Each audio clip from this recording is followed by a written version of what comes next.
साथीहरू, आज म हजुरहरूलाई अब आउन गइरहेका विभिन्न आइपिओहरूको बारेमा कुन कुन इस्यु हुँदैछ भनेर देखाउन गइरहेको छु। सर्वप्रथम रहेको छ सान्वी इनर्जी लिमिटेड। यसको आइपिओ लोकलको लागि 2 तारिखमा क्लोज भएर अब रिजल्टको पर्खाइमा रहेको छ। त्यस्तै फरेन इम्प्लोइमेन्टको लागि कमिङ सुन भनेर रिलायन्स स्पिनिङ मिल्सको फरेनको कोटाको आइपिओ निष्कासन हुँदैछ। इस्यु युनिट रहेको छ 3,97,169 पोइन्ट समथिङ। एफयु अहिले रहेको छैन। सन नेपालको 5 दिनमा सन नेपाल लाइफ इन्सुरेन्स कम्पनी लिमिटेडको चाहिँ राइट सेयर इस्यु हुँदैछ।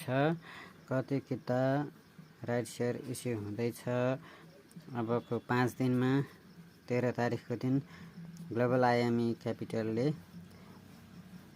1:1 मा यसको किता रहेको छ। यसको किता देखाइएको छैन। यसबाट रिलायबल समृद्धि योजनाको सकिसकेको छ। अक्सन डिभेन्चरहरू रहेको छैन, त्यसैले एफयु पनि छैन।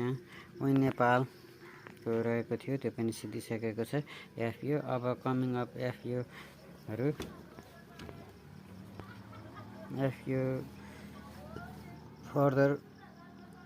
फर्दर पब्लिक अफरिङ एफयु हाललाई कुनै पनि रहेको छैन। ट्रेड टावरको पनि फरेन इम्प्लोइमेन्टको लागि 3,97,169 किता ट्रेड टावरको रहेको छ।